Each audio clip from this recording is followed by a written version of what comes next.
अपने चंचल मन को एवं चंचल उपयोग को स्थिर करने के लिए The person you are calling is not answering. जिनवाणी माता के माध्यम से अपनी वर्तमान ज्ञान की पर्याय में सम्यक वेद ज्ञान उत्पन्न करते हुए शरीर और शरीर से भिन्न जितने भी चेतन अचेतन पदार्थ हैं उनका मुझ भगवान आत्मा से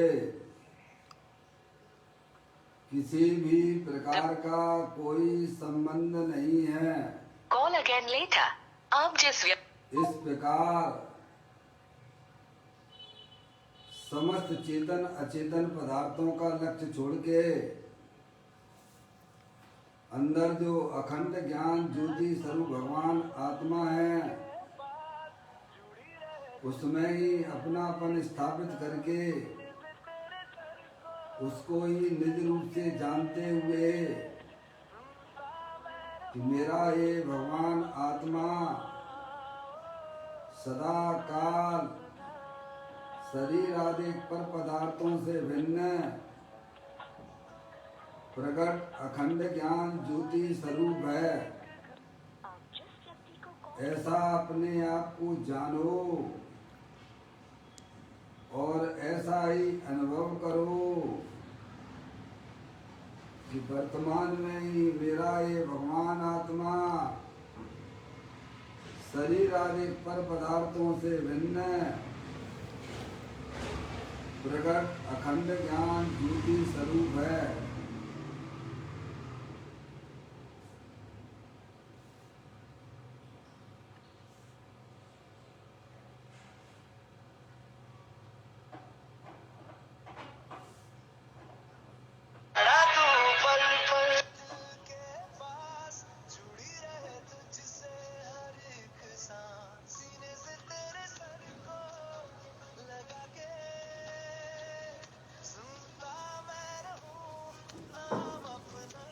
इसी प्रकार से संसार अवस्था में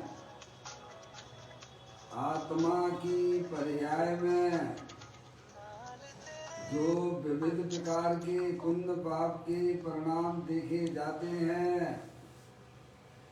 वे समस्त भाव भी पर के लक्ष्य से होने वाले भाव हैं।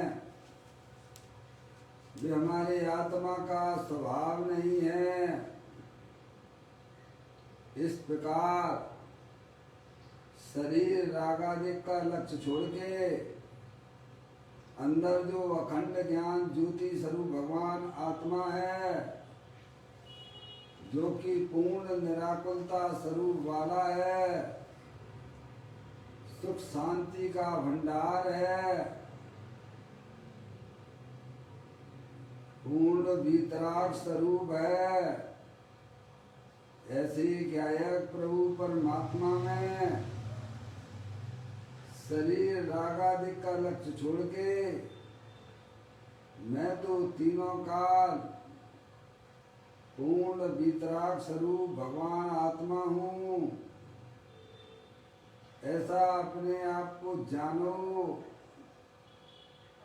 और ऐसा ही अनुभव करो कि मैं वर्तमान में ही सुख शांति का भंडार भगवान आत्मा हूँ।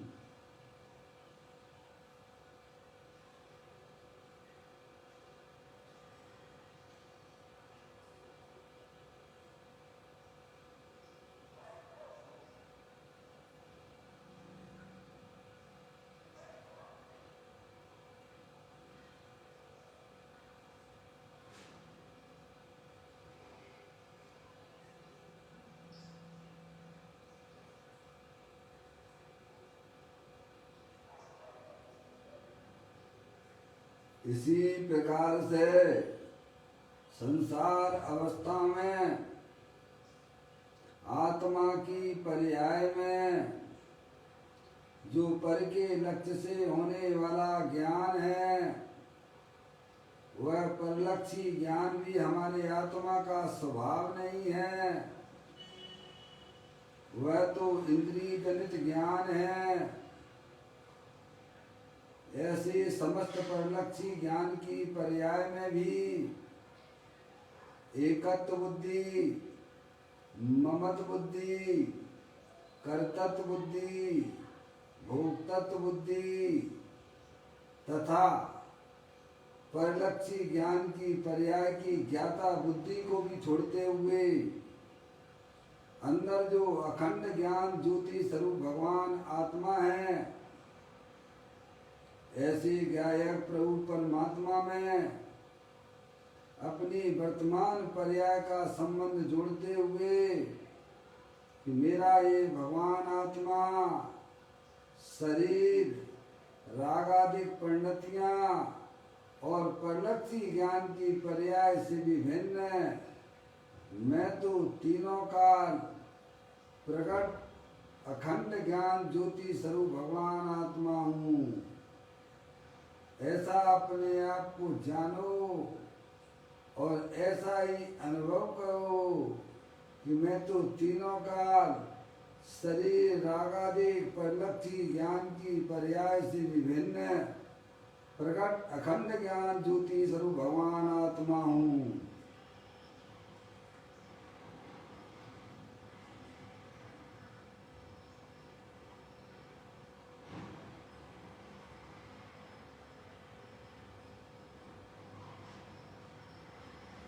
मेरे भगवान आत्मा में शरीर, रागादिक परिणतियां और परिलक्षी ज्ञान की पर्याय का प्रवेश नहीं होता है, क्योंकि मेरा ये भगवान आत्मा सदा काल शरीर, रागादिक और परिलक्षी ज्ञान की पर्याय से भिन्न शुद्ध वितराग विज्ञान घन स्वरूप है। ऐसा अपने आप को जानो और ऐसा ही अनुभव करो कि मेरे आत्म स्वरूप के अंदर शरीर आदि पर पदार्थों का प्रवेश नहीं होता है। मेरे आत्म स्वरूप के अंदर रागादिक परिणतियों का भी प्रवेश नहीं होता है। मेरे आत्म स्वरूप के अंदर परिलक्षी ज्ञान की पर्याय का भी प्रवेश नहीं होता है, क्योंकि मैं तो तीनों का शुद्ध वितराग विज्ञान घन स्वरूप भगवान आत्मा हूँ।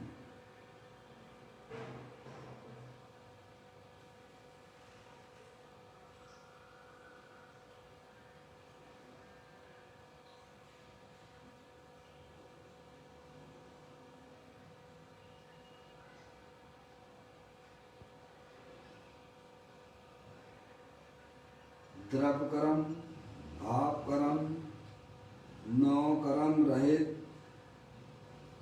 शुद्धात्म स्वरूपो हम। मेरा ये भगवान आत्मा तीनों काल ज्ञान वर्णादि द्रव कर्म, मोराग देश भाव कर्म, शरीर आदि नौ कर्म, इन तीनों कर्मों से रहे मैं तो परम पवित्र शुद्धात्मा हूँ। ऐसा अपने आप को जानो और ऐसा ही अनुभव करो कि मैं तो एकमात्र परम पवित्र शुद्धात्मा हूँ। ऐसा अपने आप को जानो और ऐसा ही अनुभव करो कि मैं परम पवित्र शुद्धात्मा ही हूँ।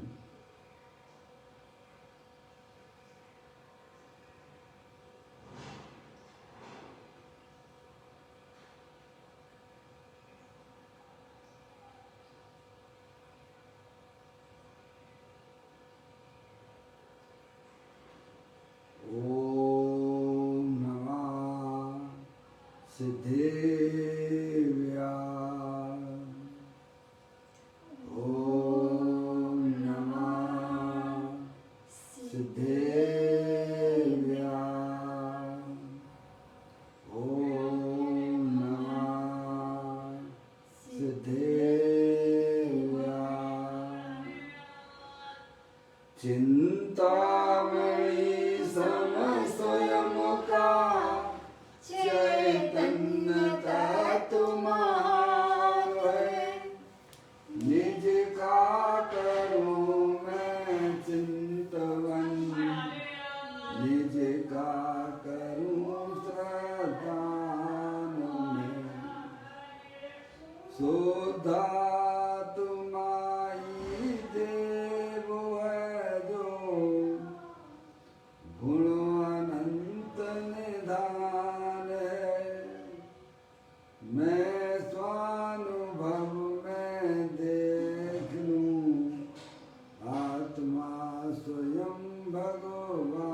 मैं स्वानुभव में देख लूं, आत्मा स्वयं भगवान है।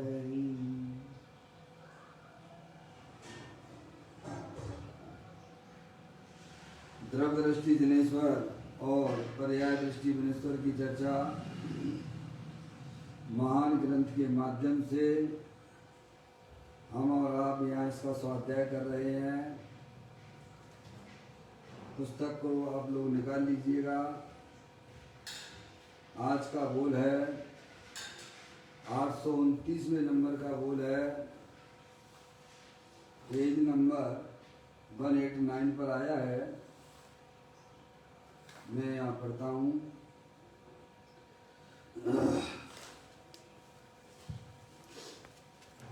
देख, अपने सिवा स्त्री आदि पर पदार्थों में राग करता है, अर्थात उनके प्रति प्रेम है, तो दूसरों के प्रति द्वेष होगा ही। सम्यक दृष्टि तो अपने को ज्ञाता दृष्टा मानता है, इसीलिए उसकी दृष्टि में जगत का कोई प्रेम करने योग्य है ही नहीं। आत्मा तो ज्ञान स्वरूप शुद्ध चिदानंद प्रभु है। उसका ज्ञान हुआ कि मैं तो ज्ञाता दृष्टा चैतन्य हूँ, मेरे सिवा अन्य अनंत पदार्थ हैं, वे मेरे ज्ञेय हैं, जानने योग्य हैं, ऐसा धर्मी जीव जानता है। अपना शुद्ध चैतन्य स्वभाव ज्ञान आनंद स्वरूप है, ऐसी दृष्टि होने के कारण ज्ञानी अपने सिवा अनंत पदार्थों के दो भाग नहीं करते, एक इष्ट है और एक अनिष्ट है। ऐसे दो भाग सम्यक ज्ञानी नहीं करते।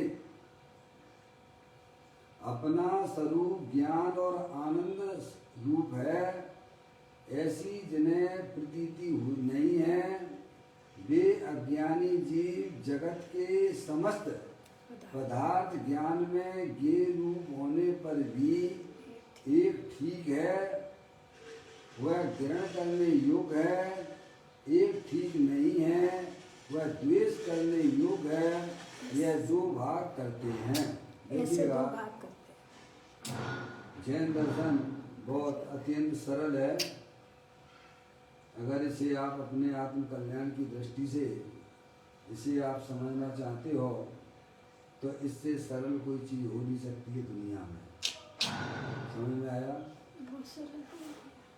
वस्तु स्वरूप का चूँकि हमें ज्ञान नहीं है, इसीलिए हम गैरमुखी होकर हर पदार्थों में इष्ट अनिष्ट की कल्पना करते रहते हैं, जबकि ज्ञानी कहते हैं कि वे पर पदार्थ ना अच्छे होते हैं ना बुरे होते हैं।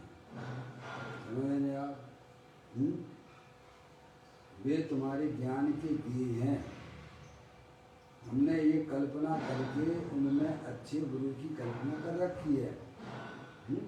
ये बात हमें यह समझाती है। ज्ञानी जीव कल्पना नहीं करता है, जैसा वस्तु स्वरूप है वैसा अपना जीवन जीता है वो अपने शुद्धात्मा के आश्रय से। देखिए, यहाँ कहते हैं अपने सिवा स्त्री आदि पर पदार्थों में राग करता है। कौन? अज्ञानी जीव की बात पहले करते हैं। अपने सिवा, अपने यानी अपनी शुद्धात्मा को जाने बिना, उन्होंने उसे ज्ञान नहीं है ना अपनी आत्मा का, तो क्या करता है अज्ञानी जीव? तो अपने सिवा यानी अपने को छोड़कर स्त्री आदि पर पदार्थों में राग करता है। क्या करता है? स्त्री मेरी है, पुत्र मेरा है, मकान मेरा है, रुपया पैसा जो है मेरे हैं, आदि शब्द दिया ना, समझने आप? ऐसा हुआ है उसमें अपनापन स्थापित करके उसे स्थापना करना चाहिए कि अपनी आत्मा में, क्योंकि आत्मा का ज्ञान नहीं है उसके पास में। अनादि काल से अपनी आत्मा से बेभान है, और जहाँ ज्ञान मिलता है आत्मा का वहाँ वह जाता नहीं है। ये कहानी हमारी अनादि काल की है, समझ में आया भाई साहब? अनादि काल से हमें अपने आत्मा का ज्ञान नहीं, जो पर्याय मिलती है उस पर्याय में वह रम जाता है, और उसी से संबंधित जो इसकी इच्छा के अनुरूप परिणमन करता है उनसे राग करता है, और जो इसकी इच्छा के विरुद्ध चलता है उससे द्वेष करता है। समझ गए नहीं आप? ये हमारी आपकी अनादि काल की यही कहानी है। अब इसको सुलझाने के लिए दिगंबर ग्रंथ हैं, उसमें वस्तु स्वरूप का यथार्थ ज्ञान कराया गया है। समझ गए नहीं आप? कब से हैं हम आप सब लोग? अनादि से। कब तक रहोगे? अनंत काल तक रहोगे। समझे? आपके अस्तित्व का नाश नहीं होता है, शरीर का तो नाश होते हुए दिखता है, अंदर में रागादिक परिणतियां होती हैं, वो भी नाश रूप से दिखाई देती हैं, पर वो जो जानने देखने वाला पदार्थ है, बताओ भाई साहब कभी नाश होता हो तो बताइए आप। जानने देखने वाली वस्तु है, वह नाश को प्राप्त नहीं होती है, वह उत्पन्न भी नहीं होती है, और वही वास्तव में मैं हूँ। कौन हूँ मैं? इस शरीर के अंदर देखिएगा एक स्थायी वस्तु है जो कि प्रत्येक जीव का स्वरूप है।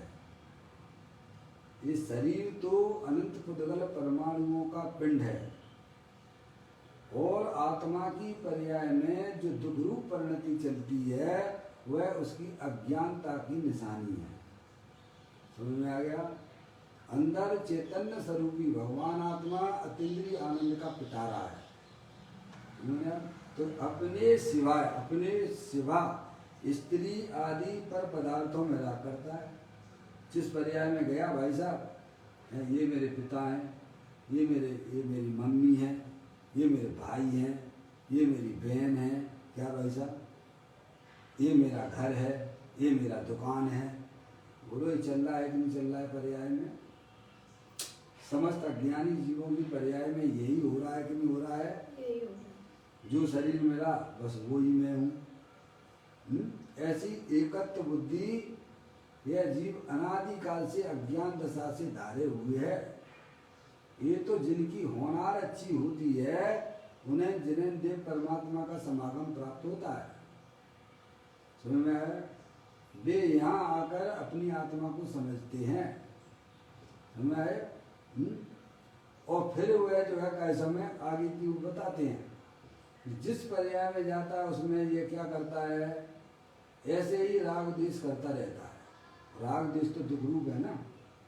क्या है राग द्वेष? आत्मा का स्वभाव राग द्वेष करना है क्या? आत्मा का स्वभाव क्या पर द्रव्यों को है भाई साहब मोह करने का है क्या? लेकिन नहीं, क्योंकि ज्ञान नहीं है। आत्मा का स्वभाव तो भगवान जैसे हरियंत परमात्मा है ना पर्याय में, वैसे रहने का है। कैसे है? समझ? ऐसा उसका स्वभाव है। लेकिन पर्याय में क्या हो रहा है? दुख दुख दुख दुख रूप पर्याय, क्योंकि वह अपने चैतन्य स्वरूपी भगवान आत्मा का उसे ज्ञान नहीं है, और श्रद्धान भी नहीं है। ज्ञान के बिना श्रद्धान भी नहीं हो सकता है। तो कहते हैं अपने सिवाय स्त्री आदि पर पदार्थों में राग करता है। अपने सिवाय यानी अपनी चैतन्य वस्तु को जाने बिना। इसीलिए तो आप पढ़ते हो छेडाला में मोय महामद पियो अनादि से। कब से? मोह रूपी मदरा कब से पी रखी है भाई साहब? पर द्रव्यों को अपना जानना, पर द्रव्यों को अपना मानना, यही तो मोह रूपी मदरा है ना। मोह महामद पियो अनादि से। आगे क्या लिखा है? भूल आपको भरमत बात। क्या कहते? किसको भूलकर? अपने आत्मा को भूलकर पर द्रव्यों में, पर द्रव्य मेरा है, शरीर मेरा है, शरीर से संबंधित जितने भी चेतन अचेतन पदार्थ हैं, समझ गया, वे मेरे हैं, और इनमें ही उसने बंटवारा भी कर दिया। क्या कि राग किसी से राग करता, किसी से द्वेष करता। तो कहते अपने सिवाय स्त्री आदि पर पदार्थों में राग करता है और उनके प्रति प्रेम, तो दूसरों के प्रति द्वेष होगा। क्या जो हमारी इच्छा के अनुरूप वर्णन करते हैं उनसे प्रेम करता है, क्या वो जो हमारी इच्छा के विरुद्ध चलता है उनसे द्वेष करता है। ये घटना हमारे जीवन में सबके साथ में घट रही है कि नहीं घट रही है? आपकी इच्छा के अनुसार वो पदार्थ बाहर का वर्णन करने लग जाए तो आपको लगता है मेरे हैं मेरे हैं मेरे हैं मेरे हैं, और जो आपके थोड़ा विरुद्ध चले तो भाई साहब उनसे द्वेष करता है। मैंने आप कहते हैं अपने सिवाय स्त्री आदि पर पदार्थों में राग करता है, अर्थात उनके प्रति प्रेम है, तो दूसरों के प्रति द्वेष होगा। क्या होगा? अब उसमें कोई जो है कोई खलबल होगी उन पदार्थों में जो उन्हें तकलीफ देंगे, तो उनके प्रति क्या करोगे आप? स्त्री से प्रेम किया, बच्चों से प्रेम किया, उन्हें कोई तकलीफ देगा तो आपकी पर्याय में क्या होगा भाई साहब? सामने वाला देशी हो जाएगा, देश करने लगेगा। कौन करेगा? कौन कर रहा है? नहीं आई सुनो, आप जिनसे प्रेम करते हो उन पदार्थों को अगर कोई आपके साथ छेड़खानी करे तो उनके साथ की आपकी कैसी बुद्धि हो जाती है? द्वेष बुद्धि हो जाती है। ये दो विभाजन अज्ञानी जी पढ़ता है। आप देखिएगा, अपने सिवा स्त्री आदि पर पदार्थों में राग करता है तथा उनके प्रति प्रेम है, स्त्री आदि के प्रति है, तो दूसरों के प्रति द्वेष होगा ही, तो नियम है। क्या एक से राग एक से देश, क्या ये तो नियम है ना। जिनके प्रति आप प्रेम करते हो और उनमें कोई बाधक उपस्थित होता है तो उसके प्रति द्वेष स्वाभाविक ही हो जाता है हमारा। तो सम्यक दृष्टि तो अब ज्ञानी जीव की बात करते हैं, ये अज्ञानी जीव की पहले बात की। ये अज्ञानी जीव है, उसे ये पता ही नहीं है, वह तो शरीर को ही अपना माने बैठा हुआ है कि भाई साहब मैं तो अरूपी पदार्थ हूँ, अमूर्तिक प्रदेशों का पुंज हूँ, प्रसिद्ध ज्ञानादि गुणों का धारी हूँ, अनादि निधन चैतन्य वस्तु हूँ। क्या ऐसी उसे खबर कहाँ है? वो तो जिस पर्याय में जाता है, लड़का हुआ तो लड़का मैं हूँ, लड़की हूँ तो लड़की मैं हूँ, तिरंज गति में कुत्ता बिल्ली हूँ मैं, तो ये संस्कार हमारी तिरंज गति के चल रहे हैं। कहाँ रहते हो अनादिकाल से? तिरंज गति में रहते हैं, समझ में? वहाँ के संस्कार हम लेके आए हैं। अनादिकाल से हमारा आत्मा कहाँ रहा है? तिरंज गति में रहा है, समझ नहीं आप? और वे संस्कार हमारे अभी तक चले आ रहे हैं। तो अब यहाँ इस पर ब्रेक लग सकता है अगर आप लगाना चाहो तो, क्योंकि यहाँ आपको वस्तु स्वरूप को बताने वाले ग्रंथ मिले हैं। आप अपने चिंतन की धारा है, अपना फोकस अगर यहाँ आके अपनी आत्मा की तरफ करोगे तो वो जो है चैन टूट जाएगी। वहीं पर क्या हो जाएगी? जो जन्म मरण की और दुख की जो चैन है ना भाई साहब, आपके थोड़े से पुरुषार्थ से बहुत बड़ा काम करके आप यहाँ से जा सकते हैं। सही बात है, जो कि हमें आपको सबको करना चाहिए। अपनी आत्मा को पहचानना चाहिए। अपनी आत्मा अनंत शक्तियों के भंडार वाली है। जितनी शक्ति सिद्ध परमात्मा के पास में है उतनी की उतनी शक्ति वर्तमान में आपके पास में भी है, लेकिन हम इसमें तो बुद्धि लगाते नहीं है। क्या हम अपने जीवन में जैसे कोई विद्यार्थी होता है, एग्जाम देने के लिए जा रहा है, वो उस समय उसका फोकस किस प्रकार का होता है? क्या कहा? कोई विद्यार्थी है, एग्जाम देने जा रहा है, अभी पेपर उसके हाथ में आने वाला है, उस समय उसके ज्ञान का फोकस किधर होगा? नहीं है। उसके ज्ञान का समर्पण, उसकी श्रद्धा का समर्पण कि भाई साहब ये पूरा पढ़ लो पढ़ लो पढ़ लो पढ़ लो पढ़ लो, क्योंकि अभी एग्जाम देने आना है ना। समझ यार, सारा फोकस उसके ऊपर कहाँ जाता है? उन विषयों के ऊपर जाता है। ऐसे ही हमारे जीवन में फोकस आत्म कल्याण का है क्या? नहीं है, विषयों की तरफ फोकस है। क्या भाई साहब, मुझे तो इस पर्याय में अपनी आत्मा को जानना है। समझ नहीं यार, ऐसा फोकस होना चाहिए। ऐसा फोकस जब तक हमारे हाईलाइट अगर नहीं होती है आत्मा, तो भाई साहब प्राप्त होने वाली नहीं है। आप देखिएगा त्रियंच गति के छोटे छोटे बड़े बड़े जीवों की क्या हालत हो रही है। क्यों? क्योंकि वे हैं तो अनंत शक्ति वाले। सही बात है। हैं तो वे अनंत शक्ति वाले, लेकिन उन शक्तियों की उन्हें पहचान नहीं है और उन शक्तियों को वे प्रकट भी नहीं कर सकते। ऐसी बात भी है। कौन से? एक इंद्री से लेके असंगी पंचेंद्री तक जीव हैं तो अनंत शक्ति वाले हैं कि नहीं है? भगवान आत्मा है कि नहीं है? जानने देखने वाले हैं कि नहीं है? लेकिन वे प्रकट नहीं कर सकते। क्यों नहीं कर सकते? क्योंकि उनके पास में मन चाहिए, निमित्त रूप से मन चाहिए। पर्यायगत योग्यता नहीं है, पर्याय की ऐसी योग्यता नहीं है। अब आपके पास में सारी चीजें उपलब्ध हो गई हैं, समझ लेंगे। और आप अपना जो है मन भी आपको मिला, भगवान की दिव्य ध्वनि भी आपको मिल रही है, और फिर भी अपना उपयोग आप नहीं लगा रहे हो। जो फोकस आपको यहाँ करना चाहिए था, वह फोकस हमारी आत्म पर्याय में ना होने से भाई साहब ये मनुष्य पर्याय मिली और ना मिली के बराबर हो जाएगी। समझ में आया? तो सम्यक दृष्टि जीव ने ये काम यहाँ किया है। यहाँ जिनेन्द्र देव परमात्मा के यहाँ आकर माँ जनवाणी माता के द्वारा अपनी वस्तु स्वरूप का ज्ञान किया है कि मैं मनुष्य नहीं हूँ, मैं स्त्री नहीं हूँ, मैं रागी द्वेषी नहीं हूँ, मैं तो चेतनेश्वर भगवान आत्मा हूँ। ऐसी अपनी वस्तु का ज्ञान और प्रतीति उसकी पर्याय में चलती है।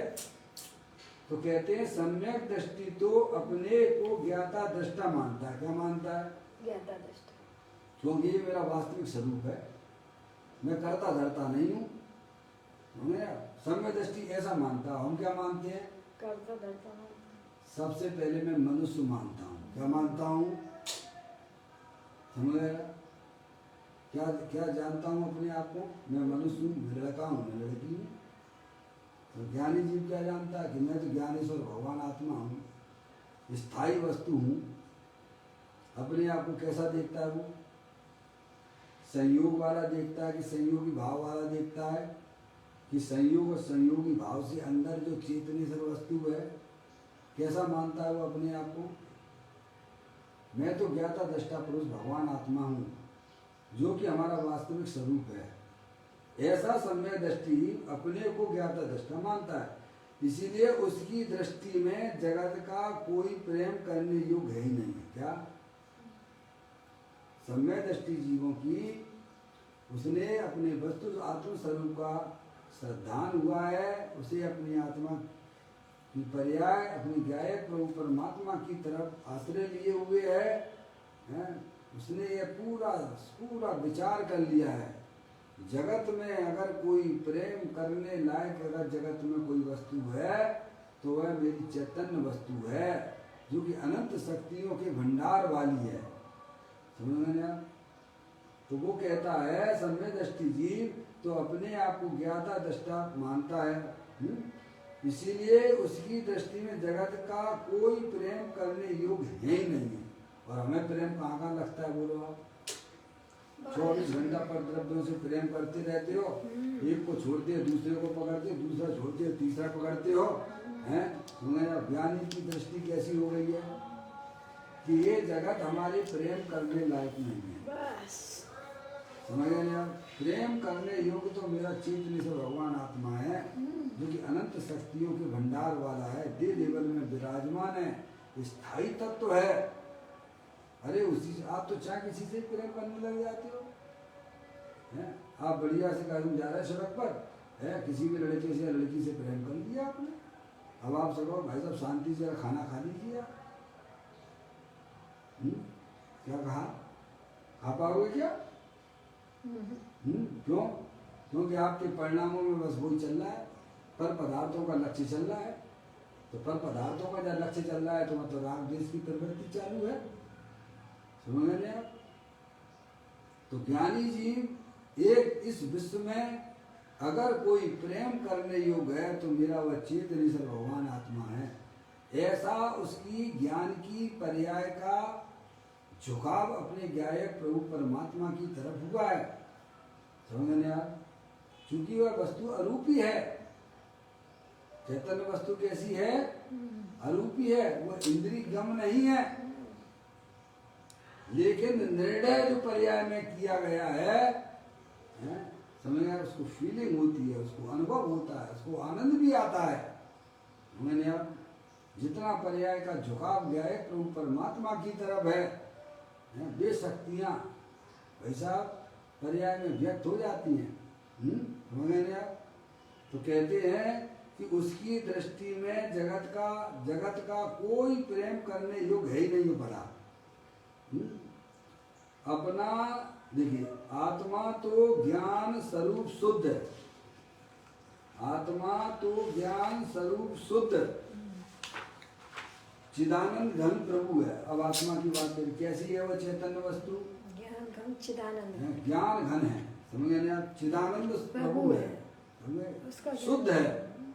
कैसी है वह चैतन्य वस्तु? अब आत्मा का सही लक्षण तो यहाँ मिलेगा आपको जानने को। कहाँ मिलेगा? आत्मा की बातें बहुत लोग करते हैं, समझ गए आप? लेकिन आत्मा का वास्तविक स्वरूप क्या है? तो कहते आत्मा शुद्ध।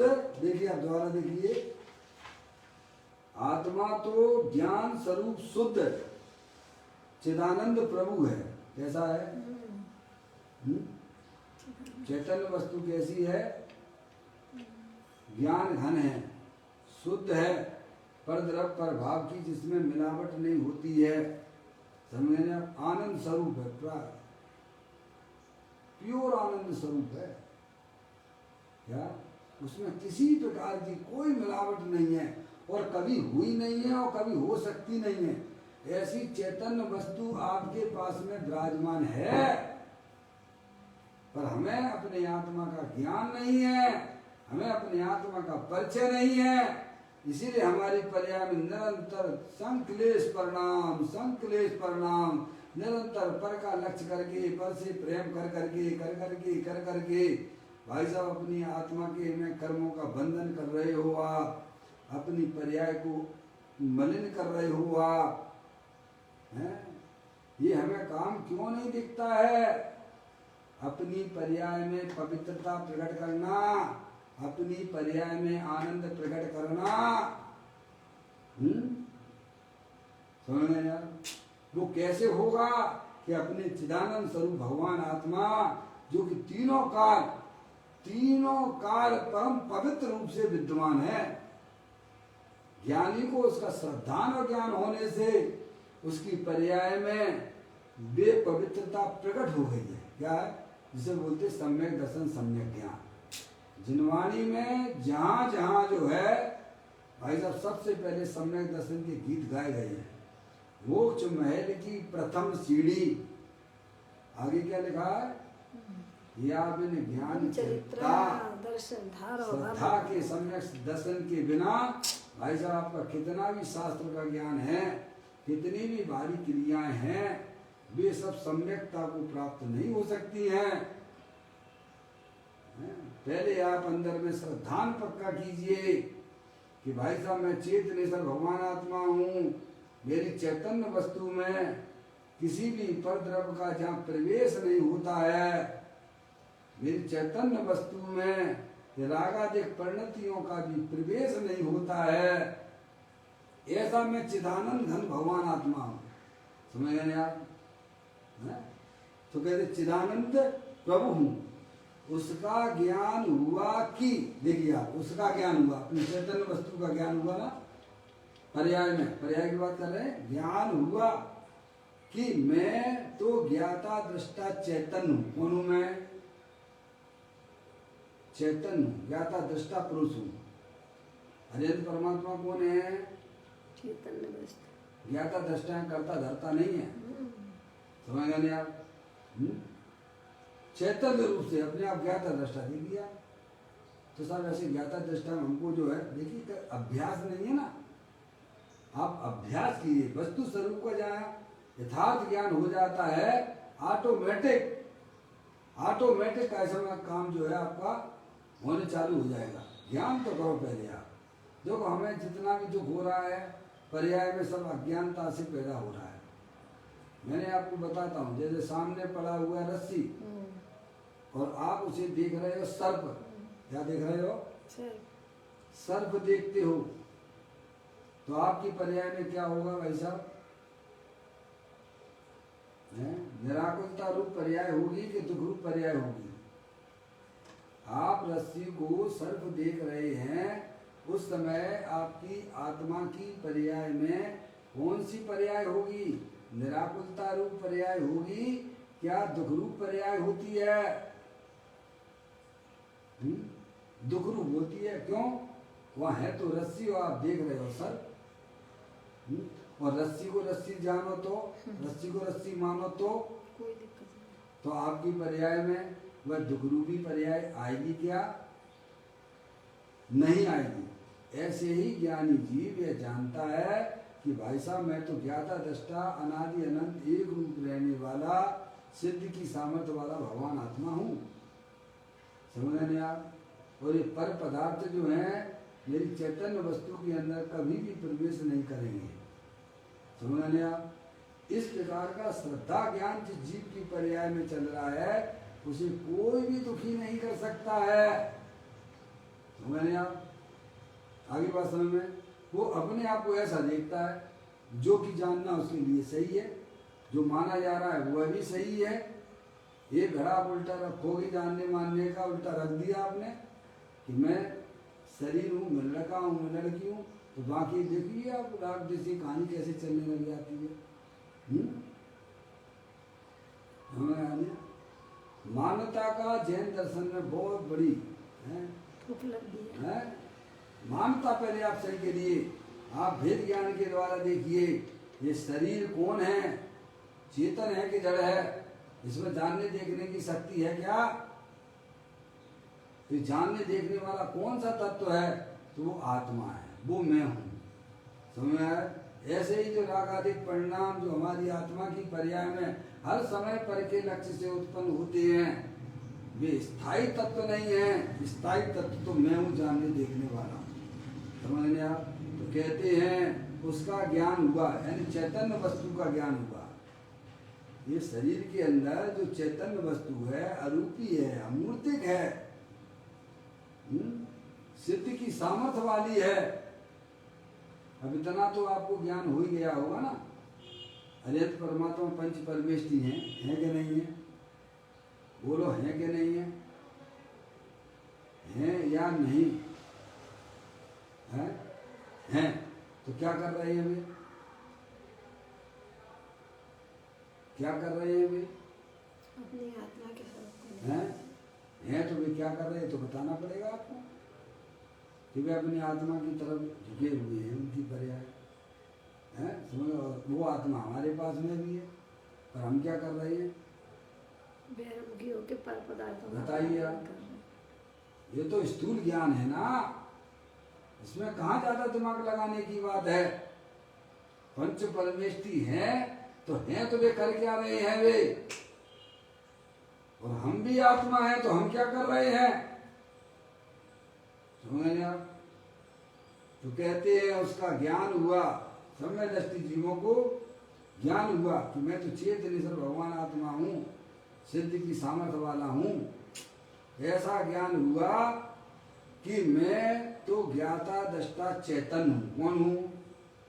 पूरे विश्व में मेरा अस्तित्व आ गया कि नहीं आ गया?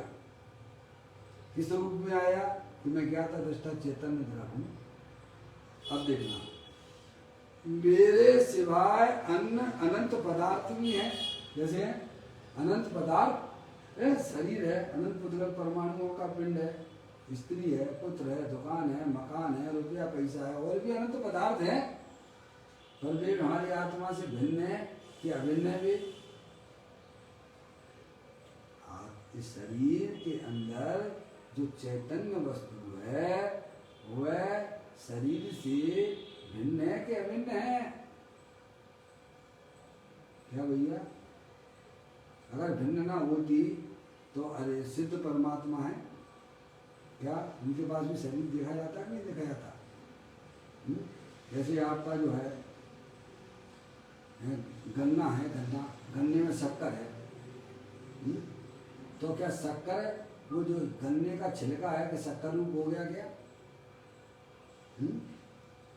गन्ने के अंदर आप रस पीते हैं ना, गन्ने का रस, उसमें हरा हरा सा दिखाई देता है, वो क्या है भाई साहब? वो भी गंदगी है। तो गंदगी और गन्ना का छिलका उस शक्कर से भिन्न है कि अभिन्न है? भिन्न है ना? आप समझे नहीं? ये बात तो हमें समझ में आती है कि नहीं आती है? जैसे गन्ने का छिलका और उसमें जो हरा हरा सा दिख रहा है रस निकालने पर वो गंदगी है, और शक्कर जो व्हाइट कलर है, शक्कर कैसी होती है? व्हाइट, तभी तो आपको मार्केट में शक्कर मिल रही है। ऐसे ही यहाँ पर आप ठीक देखिएगा, ये शरीर जो गन्ने रूपी छिलका है ऊपर का, शरीर क्या है? शरीर क्या है? ये ऊपर का गन्ने रूपी छिलका है, और अंदर जो हमारी विविध प्रकार की जो इच्छाएं हो रही हैं पुण्य पाप रूप से, वह गंदगी है। क्या है वो? गंदगी है। और अंदर जो अमूर्तिक पदार्थ सिद्ध की सामर्थ्य वाला, समझ गए, वो तीनों काल शुद्ध रूप से विद्यमान है, प्योर आनंद स्वरूप है, ज्ञानानंद मूर्ति है, अतीन्द्रिय आनंद का पिटारा है। समझ गया?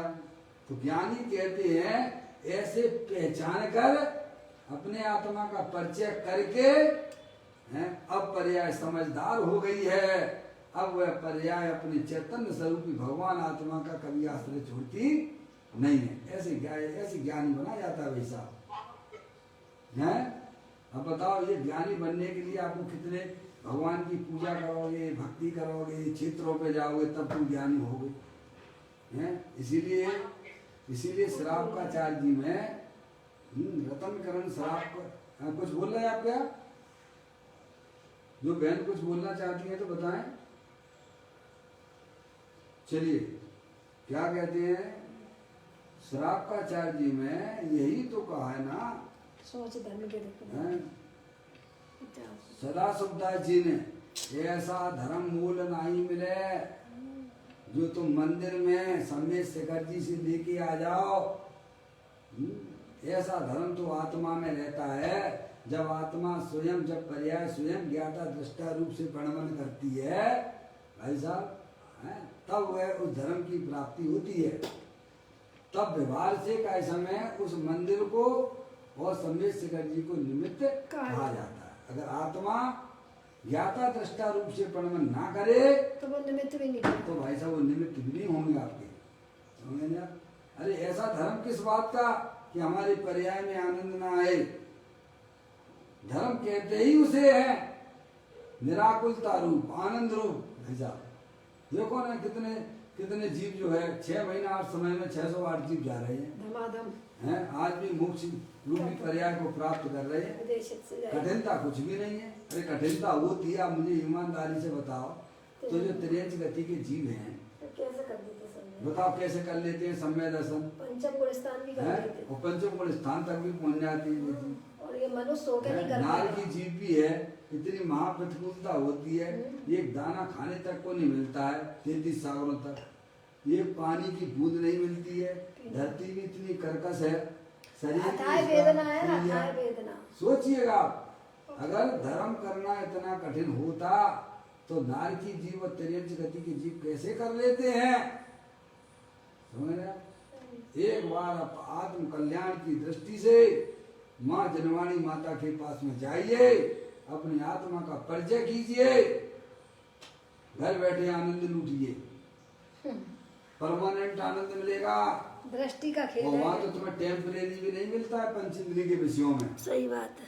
समझ में आया? पंच इंद्रिय के विषयों में टेम्परेरी भी आनंद नहीं मिलता है, क्योंकि वहाँ आनंद का कोई संबंध ही नहीं है। गंदा और ही यहाँ नहीं। तू अपनी आत्मा के पास में जाएगा तो तुझे परमानेंट सुख की प्राप्ति होगी। वह सुख तू स्वयं ही चखेगा, किसी दूसरे से पूछने की जरूरत नहीं पड़ेगी कि भैया मैं सम्य दृष्टि हूं कि नहीं हूं। अगर तू पूछ रहा है तो प्योर मिथ्या दृष्टि है। समझ में आया? उसका ज्ञान हुआ कि मैं तो ज्ञाता दृष्टा चैतन्य हूँ और मेरे सिवाय अन्य अनंत पदार्थ हैं जगत में। ये एको ब्रह्मो द्वितीयो नास्ति जैसा नहीं धर्म ये। मैं भी हूँ, मेरे जैसे अनंत जीव भी हैं और पुद्गल अनंत पुद्गल द्रव्य भी है। धर्म द्रव्य है, अधर्म द्रव्य है, आकाश द्रव्य है और संख्या काल द्रव्य भी है, पर वे मेरे चैतन्य भगवान आत्मा से भिन्न है। क्या है? समझ नहीं आया? कहते हैं उसका ज्ञान हुआ मैं तो ज्ञाता दृष्टा चैतन्य हूँ, मेरे सिवाय अन्य अनंत पदार्थ हैं, वे मेरे ज्ञेय हैं। क्या है वे? ज्ञेय है। बस एक तरफ ज्ञायक और दूसरी तरफ ज्ञेय। क्या हो गया भाई साहब? सारी दुनिया गे है। सारे पदार्थ उसके लिए ज्ञेय हैं। चाहे स्त्री हो, पुत्र हो, लड़ाई झगड़ा करने वाले लोग हों, वे सब न किसी से राग न किसी से द्वेष। मैं तो जानने देखने वाला पदार्थ ज्ञायक हूँ। ऐसी ज्ञान की प्रवृत्ति हो जाती है सम्यक दृष्टि जीवों की। समझ में आया भाई साहब? वो दो भेद नहीं करता, दो भेद करते हैं अज्ञानी जीव। कौन करते हैं? पर में ही दो भेद कर डाले। पर में दो भेद, जबकि तुम्हारे ज्ञान के गे थे, तुमने पर से प्रेम करके दो भेद कर दिए। मैंने जगत की व्यवस्था तो ये, तुम ज्ञायक हो, बाकी सब गे हैं। और तो और अंदर में रहने वाले रागादिक परिणाम भी ज्ञानी जीव उसको गे रूप से अनुभव करते हैं। कैसे? ज्ञान रूप से तो अपने ज्ञायक को ही अनुभव, ज्ञान रूप से तो अपने ज्ञायक प्रभु परमात्मा को देखते हैं। चाहे कैसे भी पर्याय में परिवर्तन होता हो, जगत के समस्त पदार्थ तो गे हैं ही, वहां तो वह विघटन करता ही नहीं है, वहां तो भेद डालता ही नहीं है। लेकिन अंदर में होने वाले जो भी परिणाम हैं, उनमें भी अच्छे और बुरे की कल्पना भी नहीं करता है, उनको भी मात्र ज्ञाता रूप से जानता है। क्या जानता है? समझ आप? वे भी हमारे लिए ज्ञेय हो जाते हैं। ऐसी बात है भाई साहब, आप थोड़ा अंदर जाके देखिए। कहते हैं मैं तो ज्ञाता दृष्टा चैतन्य हूँ, मेरे सिवाय अन्य अनंत पदार्थ हैं, वे मेरे ज्ञेय हैं, जानने योग्य हैं, ऐसा धर्मी जीव जानता है। समझ रहे आप? फिर कहते अपना शुद्ध चैतन्य स्वभाव ज्ञान आनंद स्वरूप है। कैसा है अपना चैतन्य स्वभाव? आप अपनी पर्याय में निर्णय करिएगा, जो निर्णय करेगा उसे अपना भगवान आत्मा मिलेगा, और जो निर्णय नहीं करेगा ऐसे ही कीड़े मकोड़े बनते हुए अपने आत्मा ऐसे भ्रमित होता रहेगा। भाई साहब, ये तो आपका पुण्य का उदय है कि सत्य ग्रंथ मिल गए हैं, समझाने वाले मिल गए हैं। अब आपको मात्र समझने की बात तो रह गई है ना। बिल्कुल सही बात। अब इसमें भी दिमाग नहीं लगाओगे तो क्या करोगे? बिल्कुल सही हैं? कहते हैं अपना शुद्ध चैतन्य स्वभाव ज्ञान आनंद स्वरूप है। कैसा है? ज्ञान आनंद मूर्ति स्वरूप है भाई। ऐसी दृष्टि होने के कारण ज्ञानी अपने सिवाय अनंत पदार्थों के दो भाग नहीं करते। समझ आप? दो विभाजन नहीं करते, सब हमारे लिए ज्ञान के लिए हैं। श्रद्धा और ज्ञान में तो पक्का है, चारित्र में अपनी कमजोरी स्वयं की है। समझे? तो अगर पूरे राग द्वेष खत्म हो जाएं सम्यक दृष्टि जीव की पर्याय में, तो भाई साहब हैं तो वो कौन कहलाएगा? बोलो। ज्ञानी कहलाएगा। अगर पर्याय में पूरी तरह से राग द्वेष चला जाए तो वह पर्याय में कौन कहलाता है? भगवान कहलाएगा। तो वो अनंत भगवान बन जाएगा। समझे? लेकिन अभी श्रद्धा और ज्ञान तो उसका पक्का हो गया है, लेकिन उसकी भूमिका के अनुसार अभी किंचित राग द्वेष के परिणाम चल रहे हैं। जैसे आपका पंखा चलता हुआ पंखा आपने कह दिया भाई साहब वहां से ऑफ कर दीजिए, लेकिन पंखा चलता है कि नहीं चलता है? उस समय एकदम बंद हो जाता है क्या? नहीं चलता है। हैं? चलता है ना? तो वो जो चल रहा है वो बंद होने के लिए चल रहा है कि चलने के लिए चल रहा है? बंद होने के लिए। दोनों में अंतर आ गया ना। ऐसे ही श्रद्धा ज्ञान पक्का हो जाने के बाद ज्ञानी जीवों की पर्याय में अभी किंचित राग द्वेष के परिणाम देखे जाते हैं। वह स्वयं की अपनी कमजोरी समझता है। क्या समझता है? आगे बात समझ में आपको? कहते हैं एक इष्ट है और एक अनिष्ट है, ऐसे दो भाग सम्यक ज्ञानी नहीं करते हैं। पदार्थों को तो सब जो है हमारे ज्ञान के गेय हैं, पर पहला श्रद्धा और ज्ञान में ऐसे ही पड़ा हुआ है, ठीक है नहीं? लेकिन अभी किंचित राग द्वेष के परिणाम रह जाते हैं। ग्रस्त अवस्था है, श्रावक भी है, मुनराज भी है, समझ में नहीं? ये सारी अभी जो है छदमस्त की अवस्था शेष रह गई है, समझ में नहीं आप? लेकिन उन पदार्थों में वे कोई भी भाई साहब राग और द्वेष करने लायक नहीं है। ये उसका श्रद्धा और ज्ञान पक्का हुआ है। फिर कहते हैं अपने स्वरूप, अपना स्वरूप ज्ञान एवं आनंद रूप है, ऐसी जिन्हें प्रतीति नहीं है। किनको? अज्ञानी जीवों को। ज्ञानी को यानी अपने आप का उसे परिचय नहीं है। वो अपने आप को क्या माने बैठा है? मैं लड़का हूँ, मैं लड़की हूँ। ये मनुष्य पर्याय की बात कर रहा हूँ। ऐसे इतने जगती में समझ लेना चाहिए। मैं कुत्ता हूँ तो मैं बिल्ली हूँ, मैं कीड़ा मकोड़ा हूँ। तो जो संस्कार हमारी आत्मा में पड़े हुए हैं वही संस्कार तो जाएंगे ना आत्मा के साथ में, हैं? आपने अभी क्या क्या क्या मान के चल रहे भाई साहब? यही देख रहे हो लड़का लड़की, फिर उनको सजाने में लगे हुए शरीर आदि को, हैं? समझ में आया? तो कहते हैं अपना स्वरूप तो ज्ञान आनंद स्वरूप है, ऐसी जिन्हें प्रतीति नहीं है। यानी अज्ञानी जीवों को अपने आत्मा की खबर नहीं है।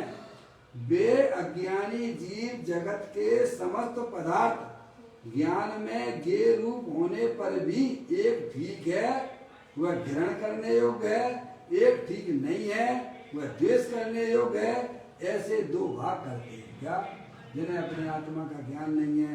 तुम तो ज्ञान स्वरूपी भगवान आत्मा हो, आनंद स्वरूप हो। जितनी शक्तियाँ प्रभु के पास में है उतनी शक्तियाँ आपके पास में भी है, पर हमें उनका जब तक ज्ञान नहीं हो रहा है तब तक हम क्या करते हैं?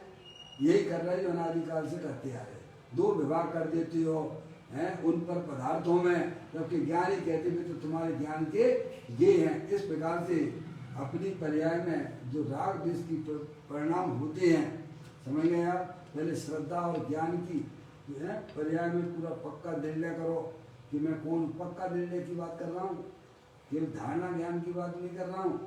पहले तो धारणा ज्ञान में आए और उसके बाद अपना चैतन्य स्वरूपी भगवान आत्मा। अभी तो धारणा ज्ञान में भी बैठना बड़ा मुश्किल पड़ रहा है, तो आत्मा का अनुभव कैसे होगा?